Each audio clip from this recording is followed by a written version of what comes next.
आज के इस क्लास में हम पढ़ेंगे प्रश्नावली 8.2 का क्वेश्चन नंबर 7 देखेंगे। तो आइए देखते हैं क्या दिया हुआ। 3 माइनस एक्स क्यू बाई 6⁻7 के प्रसार में मध्य पद ज्ञात कीजिए। ये जो द्विपद प्रमेय दिया हुआ इसके प्रसार में आपको मध्य पद ज्ञात करना है।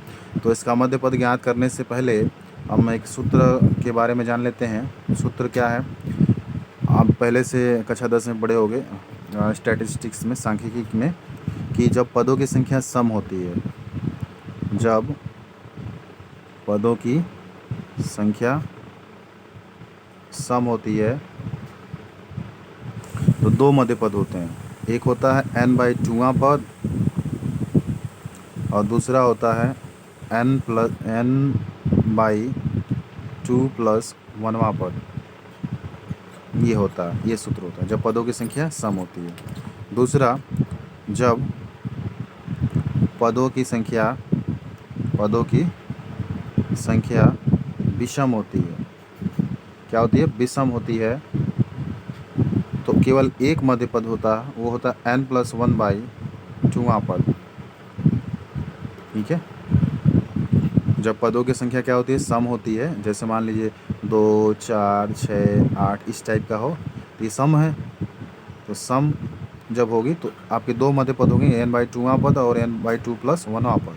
जब पदों की संख्या क्या होगी? विषम होगी, तो आपके क्या होंगे?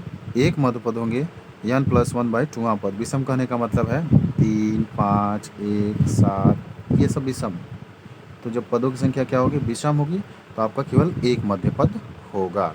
तो ये दोनों सूत्र आपको याद रखना है। ठीक है, तो अब आप इस सवाल को लगाएंगे। तो आइए हम इस सवाल को लगाते हैं। तो यहाँ पे जो सवाल दिया गया है, जो द्विपद पर में दिया गया है, इसमें कुल पदों की संख्या क्या होगी? हमने बताया था जब कुल पदों की संख्या निकालना होगा तो मान लीजिए x+8n, ये द्विपद प्रमेय का जो व्यापक रूप है, तो इसमें कुल पदों की संख्या मैंने क्या कहा था? कुल पदों की संख्या इसमें नोट में लिखवाया था। कुल पदों की संख्या n में एक जोड़ देते हैं, n+1 हो जाएगा। तो इसके कुल पदों की संख्या n+1 होती है। तो कोई भी अगर द्विपद प्रमेय, जैसे मान लीजिए x+1/y है कि पावर 6 लिखा हुआ, तो इसमें कुल पदों की संख्या क्या कहलाएगी? कुल पदों की संख्या आपकी हो जाएगी 6 + 1 7 हो जाएगा। केवल एक जोड़ना है आपको। जैसे मान लीजिए x/3 लिखा हुआ, y/3 लिखा हुआ कि पावर अगर 7 है, तो कुल पदों की संख्या इसमें हो जाएगी 7 + 1 = 8। कहने का मतलब ये है कि जिस भी द्विपद प्रमेय में कुल पदों की संख्या निकालनी हो, तो उसमें जितना घात दिया हो उसमें हम एक जोड़ देते हैं। ठीक है ना? तो जैसे यहाँ पे इसका घात है 6 है, तो 6 में एक जोड़ दिया तो 7 हो गया। 7 कुल पदों की संख्या हो गई, और 7 में एक जोड़ देंगे तो 8 हो जाएगा। तो 8 इसके कुल पदों की संख्या हो जाएगी। ठीक है, अब हम इस द्विपद प्रमेय के प्रसार में कुल पदों की संख्या लिख लेते हैं। तो यहाँ पर मैंने इस द्विपद प्रमेय के प्रसार में कुल पदों की संख्या लिख ली। तो n = 7 + 1 यानी कि 8 हो गया। 7 में एक जोड़ दिया तो 8 हो गया। 8 क्या है? 8 आपका सम संख्या। तो सम संख्या है, इसका मतलब इसमें कितने मध्य पद प्राप्त होंगे? दो मध्य पद प्राप्त होंगे, क्योंकि अभी हमने सूत्र का डिस्कशन किया इसमें। तो जब सम संख्या होगी तो इसमें दो मध्य पद प्राप्त होंगे। इस बात को लिख लेते हैं। इसके प्रसार में जब पदों की संख्या सम है यहाँ पर, अतः दो मध्य प्राप्त होंगे, n/2वां पद और n/2 + 1वां पद। ये दो मध्य पद प्राप्त होंगे। अब n का मान क्या है? 8 है, तो यहाँ पर 8 रख लेंगे, यहाँ पर भी 8 रख लेंगे। ठीक है, तो जब आप n का मान यहाँ 8 रखेंगे तो 8/2वां पद, और इसमें से 2 से भाग दिया गया तो 4वां पद, यानी कि ये चौथा पद है। चौथे पद को T4 भी लिख सकते हैं। और इसी तरह से इसमें रखेंगे तो ये 4वां पद मिलेगा, यहाँ पर चौथा पद मिलेगा और एक जुड़ जाएगा उसमें, यानी कि 5वां पद मिलेगा। 5वें पद को हम T5 लिख सकते हैं।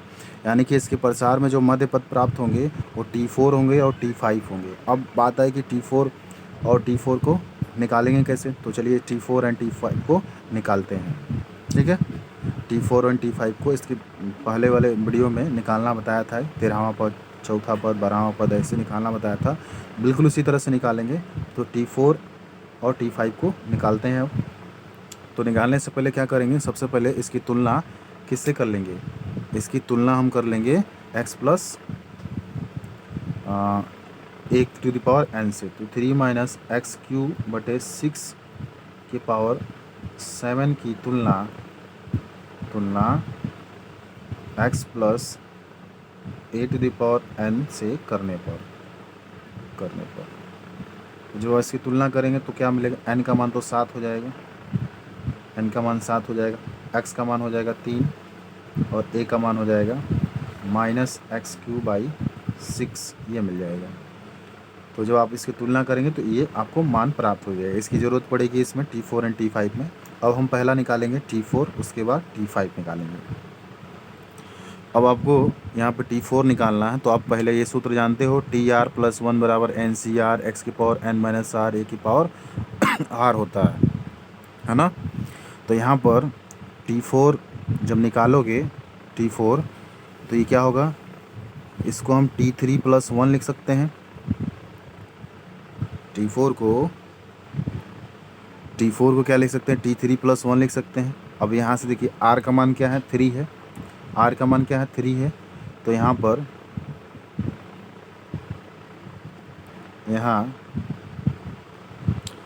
हम R का मान 3 रख लेंगे। n का मान अभी निकाला है, तुरंत अभी दिखाया, n का मान 7 है, तो 7c3, R का मान 3 है, x का मान है 3 के पावर n, n का मान है 7 - 3, R का मान 3 है, और a का मान है -x³/6, ये के पावर 3 है, R का मान 3 है।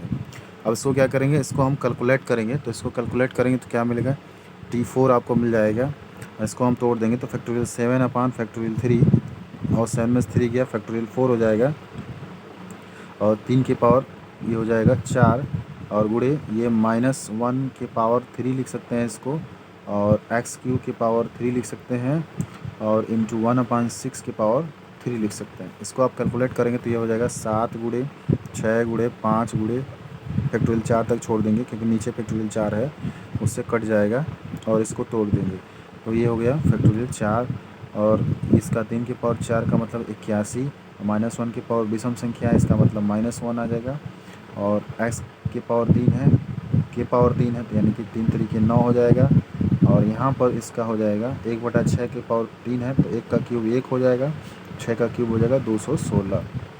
ठीक है, तो ये T4 आपको प्राप्त होगा।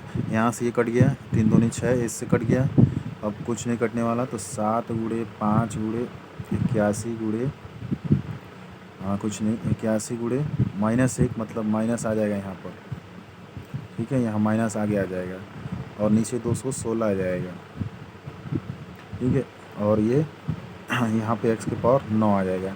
इसका गुणा करेंगे तो 7 × 5 = 35 × 81/216 x की पावर 9, ये T4 मिलेगा आपको। ठीक है, इसका जब गुणा कर लेंगे 35 और 81 का, तो जो है इस 35 और 81 गुणा करेंगे तो आपको मिलेगा T4 बराबर मिलेगा 28 35/216 x की घात 9, यहाँ पर माइनस है, यहाँ पर ये माइनस है। ठीक है, तो ये आपका T4 मिल जाएगा, चौथा मध्य पद प्राप्त हो जाएगा। ठीक है, अब हम निकालेंगे T5। जब आप T5 निकालोगे तो T5 को क्या लिख सकते हो, T4 + 1। यहाँ कंपेयर करो, देखो R का मान क्या है, 4 है यहाँ पे, तो और n का मान वही रहेगा, क्योंकि इसी के लिए निकाल रहे हैं, तो क्या होगा 7c। अब R का मान यहाँ क्या है, 4 है, 4, और x का मान है वही है 3 की पावर n, 7 - 4 हो जाएगा, और a के पावर वही है x³/6 के पावर r का मान दिया हुआ है 4। ठीक है, अब T5 आपको क्या मिलेगा, T5 मिल जाएगा फैक्टोरियल 7 इसका फैक्टोरियल 4 × 7 में से 4 गया, 3 फैक्टोरियल 3। ठीक है, और इंटू 3 की पावर 3 हो जाएगा, 7 में से 4 गया, 3 हो जाएगा, गुणे ये -1 के पावर 4 हो जाएगा, x के खाते 3 के पावर 4 हो जाएगा, और एक ये हो जाएगा 4, 1/6 के पावर 4 हो जाएगा। इसको ओपन कर देंगे तो 7 × 6 × 5 × 4 तक छोड़ देंगे, और यहाँ फैक्टोरियल 4 है, इसको 3 × 2 × 1 ओपन कर देंगे, 3 3 के 9 3 27, -1 के पावर सम संख्या तो यानी कि 1 हो जाएगा, और इंटू 3 चौके 12 हो जाएगा, x की पावर 12 हो जाएगा, और ये क्या हो जाएगा, तो जब 1/6 के पावर 4 इसको करेंगे तो 1296 आ जाएगा। क्या आएगा? 1296। अब देखिए यहाँ फैक्टोरियल 4 से फैक्टोरियल 4 कैंसिल होगा, 3 दूनी 6, ये कट गया। अब आपका आ जाएगा 7 गुणे 27 गुणे 1 बटे 1296 एक्स की पावर 12। ठीक है, और इसका गुणा कर लेंगे 7 सते 49, 7 सते 49, 7 दूनी 14, 4 18 बटे 1296 एक्स के घाते 12। ये T5 मिल जाएगा आपको, T5 आपको प्राप्त हो जाएगा। चाहे तो इसमें इससे भाग दे सकते हैं तो वो मिल जाएगा, नहीं तो यहीं पर आप छोड़ देंगे। तो ये 5वां मध्य पद आपको प्राप्त हो गया, ये आंसर हो गया। तो इसके जो 2 मध्य पद थे T4 एंड T5 उसको आपने प्राप्त कर लिया।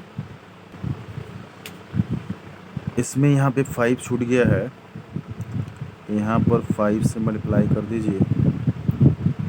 यहाँ पर 5 छूट गया है तो ये हो जाएगा 35 गुणे 27, और 35 और 27 से गुणा कर लीजिए। तो जब आप इसका गुणा करेंगे 35 27 का तो 945 बटे 1296 आएगा एक्स की पावर 12। चाहे तो आप इसको सिंप्लीफाई कर लीजिए, ऐसे ही छोड़ दीजिए, तो ये आंसर हो जाएगा। यहाँ पे 5 छूट गया था। ठीक है, तो ये आपका आंसर हो गया।